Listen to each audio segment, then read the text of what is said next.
Swami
கேளுங்க கஸ்தூரி ma'am கிட்ட கேளுங்க.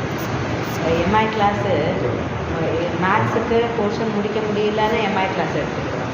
நம்ம தானே கேம்ஸு அப்புறம் எம்ஐ கிளாஸ் இதெல்லாம் எடுத்துகிட்டு அதை நடத்துப்பாங்க. அந்த மாதிரி வாழ்க்கையிலையும் நமக்கு என்னென்னா இந்த எம்ஐக்கு மாரல் இன்ஸ்ட்ரக்ஷன் வாழ்க்கை அந்த ஆன்மீக வாழ்க்கைன்றதுக்கு டைமை ரொம்ப கம்மி.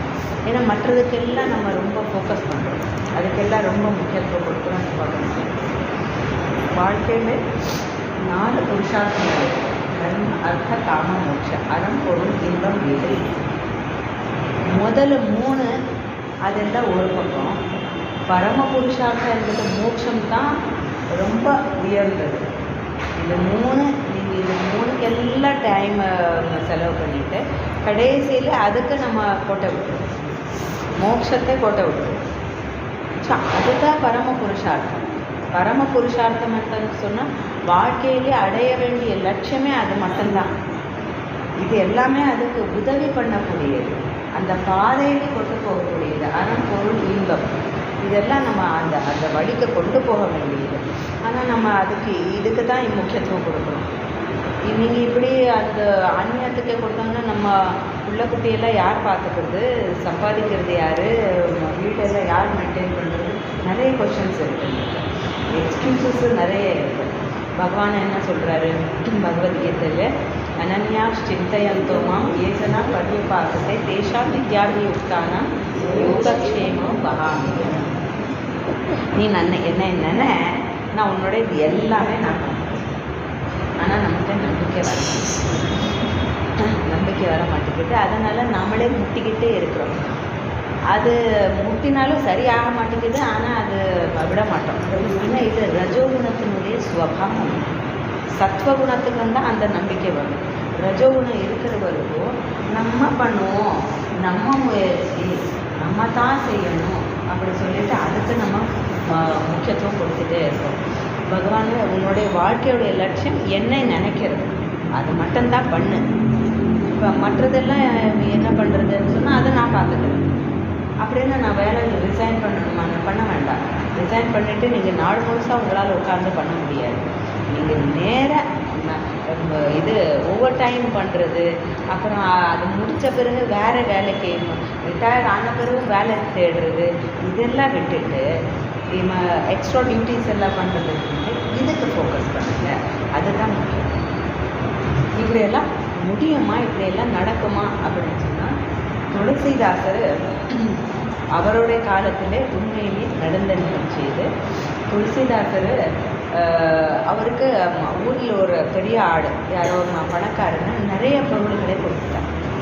அதை யாருன்னு திருடர்கள் பார்த்துட்டாங்க. இந்த சாமியார்கிட்ட நிறைய பொருள் இருக்குது, நம்ம இது திருடிடலாம் அப்படின்னு சொல்லிட்டு அவன் ராத்திரி வரான். அங்கே 2 திருடர்கள் ராத்திரி திருடுறதுக்கு வர்றாங்க. வந்து பார்த்தா அந்த குடிசையை சுற்றி 2 இளம் பசங்க வில்லு அம்பு வச்சுட்டு சுற்றி சுற்றி வர்றாங்க. யாராவது வந்தாங்கன்னா அடித்து ஊன்னு சொல்கிற மாதிரி அவங்க சுற்றி வர்றாங்க. கொஞ்சம் நேரம் விட்டுட்டு ஒரு 2 மணி நேரம் கழிச்சிட்டு வர்றாங்க. அவர் அப்படியே நின்று சுற்றி வர்றாங்க. அந்த குடிசை காவல் காக்குறாங்க. திரும்பவும் கொஞ்சம் நேரம் கழித்து பார்க்குறாங்க. ராத்திரி முழுசாக முயற்சி பண்ணுறாங்க, அவங்களால உள்ளே இறங்கவே முடியல. இப்போ இவங்க அந்த அவங்களுக்கு தெரிஞ்சிருச்சு அது யார் 2 பசங்க யார், ராமனும் லக்ஷ்மணன். அவங்க அங்கே நின்றுட்டு இது பண்ணுறாங்க. இப்போ அடுத்த நாள் இந்த திருடர்கள் அவருடைய தர்ஷனம் கிடைச்சிருச்சு இல்லையா, அதனால் மனசுல மாற்றம் வந்து துளசிதாஸ் அவர்கிட்ட போயிட்டு, ஐயா எங்களை மன்னிச்சிருங்க, உங்களுடைய பொருளை நாங்கள் திருடுறதுக்கு வந்தோம், ஆனால் யாரோ 2 பேர் உங்களை காவல் காத்துட்டே இருந்தாங்க, ரொம்ப அருமையாக இருந்தாங்க, ரொம்ப ஈர்ப்பாக இருந்தது, பார்க்க அப்படியே இன்னும் பார்க்கணும் போல் இருந்தது. யாருங்க அந்த 2 பேர், அந்த பாடி கார்ட்ஸ் இன்றைக்கி எங்கேருந்து கூட்டிகிட்டு வந்திருக்கீங்க, யார் அங்கே வச்சுருக்கீங்க அப்படின்னு கேட்டாங்க. அப்போது துளசிதாசருடைய மனநிலை பாருங்கள். அவர் சொன்னாங்க, அவருக்கும் புரிஞ்சு போச்சு இது யார் வந்திருக்காங்கன்னு சொல்லி. இப்போ துளசிதாசர், ஐயோ இந்த சாமானெல்லாம் நான் சேர்த்து வச்சதுனால என்னுடைய பிரபு ராமச்சந்திரனுக்கு இந்த வேலை கொடுத்துட்டேன் நான், இந்த காவல் காக்கிற வேலை உனக்கு கொடுக்க வேண்டிய ஆகிப்போச்சு. உடனே ஆட்கள் எல்லாம் கூப்பிட்டு ஏழைகளை யார் யார் வர்றாங்களோ வாங்கன்னு சொல்லிட்டு எல்லாமே காலி பண்ணிட்டாங்க, தானம் பண்ணிட்டாங்க. என்கிட்ட சாமான் இருந்தால் திருடரிடம் வந்து நம்ம காப்பாற்றணும்னு சொல்லிட்டு இவருக்கு வேலை ஆயிரும். ராத்திரி முழுசாக தூங்கலாம் என்னுடைய ராமச்சந்திர பிரபுன்னு சொல்லிட்டு எல்லாமே கொடுத்தாங்க. இப்படி காவல் காப்பாது. அது யோகக்ஷேமம் வகாமியம். வார்த்தை வகாமி, வகாமியான வாகனம், அதில் இருந்தால் வாகனம் வந்துருக்கு. வகாமியான கொண்டு போய் சேர்ப்பேன், சுமந்துட்டு கொண்டு போய் சேர்ப்பேன் அப்படின்னு அர்த்தம். ஒரு ஜெகநாத் மிஸ்ரான்னு சொல்லிட்டு, ஜெகநாத் சர்மான்னு மிஸ்ரான்னு ஞாபகம், அவர் ஜெகநாத் புரியில் இருந்தார். அவர் இதை படிச்சுட்டு இருந்தார். படிக்கும்போது வகாமியகம் அப்படி பார்க்கும்போது அது இட் இஸ் டூ மச். எது கொடுத்தா போதாதா? அப்புறம் என்ன சுமந்துட்டு கொண்டு போகணும்னு என்ன அவசியம் இருக்குது? அது அவசியம் இல்லையே அப்படி சொல்லி அது கட் பண்ணிவிட்டு அது மேலே ததாமியகம் அப்படின்னா எடுக்கணும். ததாமி என்ன கொடுக்குறேன், கிராண்ட் பண்ணுறேன் அது அப்படி எழுதிட்டு அவங்க இது பக்தர் வீட்டில் கொஞ்சம் ஏழ்மை இருக்கும். மனைவி சொன்னாங்க, ஐயா வீட்டில் ஒன்றுமே இல்லை, சமையலுக்கு சாப்பாடுக்கு ஒன்றுமே இல்லை, ஏதாவது ஏற்பாடு பண்ணிட்டீங்கன்னா பரவாயில்ல. சரி குடிக்க போகிறேன், அப்படியே ஏதாவது ஏற்பாடு பண்ணிட்டு வரேன், பண்ணுறதுக்கு முயற்சி பண்ணுறேன் அப்படி சொல்லிட்டு அவங்க போனாங்க. போய் கொஞ்சம் நேரத்துக்கு பிறகு ஒரு சின்ன பையனை ஏதோ ஒரு மூட்டையெல்லாம் தூக்கிட்டு அவங்க வீட்டுக்கு வர்றாரு. வீட்டுக்கு வந்து அது எல்லாமே கொடுத்த உடனே அந்த அம்மா அதெல்லாம் பார்க்குறாங்க. எல்லாம் சமையலுக்கு வேண்டிய எல்லா பொருட்களும் இருக்குது. சரிப்பா நல்லது அது சொல்லிட்டு முகம் பார்த்தா முகத்தில் ஒரு வெட்டு இருக்குது, அதில் ரத்தம் இருக்குது. அப்போ அவங்க ஒரு மாதிரி பதறிடுச்சு அந்த அம்மாவுக்கு. யாருப்பா உன்னை இப்படி அடிச்சிட்டாங்க, நீ இதை கொண்டு வந்திருக்கிற, உன்னை யாருப்பா இப்படி அடித்தாங்க? உங்கள் வீட்டுக்காரர் தான் அப்படின்னு சொல்லிட்டு அந்த பையன் இன்னும் பயமாக இருந்தது, கஷ்டமாக இருந்தது. இந்த பையனை போய் இவரையே அடிக்கிறாரு, இதெல்லாம் கொண்டு போய் கொடுக்க சொல்லிட்டு அடிக்க வேற செஞ்சுருக்காங்களேன்னு வந்த உடனே அவர் எப்போ வருவார் காத்திருந்து அவர் வந்த உடனே அவர்கிட்ட சண்டை போடுறாங்க. என்னங்க இப்படி பண்ணிட்டீங்க, அந்த பையனை பாவா எல்லாம் சாமான் கொடுத்து விட்டுட்டு இப்படி அடிக்க வேற செஞ்சுருக்கீங்க, என்ன பண்ண அந்த பையனை? அது நல்லா அழகான பையனாச்சு, நல்லா பார்த்தாலே அவ்வளோ ஒரு ஈர்ப்பாக இருக்குது, அவன் ஏன் அப்படி அடிச்சிங்க? எனக்கு அப்படியே அடித்தேன், யாரையும் அனுப்பவும் இல்லை, யாரையும் அடிக்கவும் இல்லை, என்ன நடந்தது? நேராக அவருடைய படிக்கிற ரூமுக்கு போயிட்டு அந்த வகாமியகம் கட் பண்ணியிருந்தார் இல்லையா, அதை அடிச்சுட்டு ததாமியகம் கட் பண்ணிவிட்டு, சரிப்பா நீ சொன்னது மாற்றி சொல்லக்கூடாது இல்லையா, வகாமியகம்னா கொண்டு போய் நான் சுமந்துட்டு சேர்க்குறேன்னு சொன்னால் சேர்ப்பேன் இப்போ தான் அப்படின்னு சொல்லி எக்ஸப்ட் பண்ணி. இது நமக்கு இந்த அனுபவங்கள் எல்லாம், இந்த இன்சிடென்ட்ஸு, இந்த நிகழ்வுகள் எல்லாம் நமக்கு நம்பிக்கை தருது. பகவான் இருக்காரு, அவரை நினச்சா அவர் செய்வார் அப்படின்னு சொல்லிட்டு, அவர் செய்யணும் என்பதுக்காக நம்ம செய்ய வேண்டாம், அவரை நினைக்க வேண்டாம். நம்ம பண்ண வேண்டியது, நம்முடைய வாழ்க்கையுடைய லட்சியம் என்ன? லட்சியம் என்ன? மோட்சம்தான். சும்மா வாயால் சொல்கிறதில்ல, மோட்சம்தான் வாழ்க்கையுடைய லட்சியம். அதுக்காகத்தான் வாழணும்.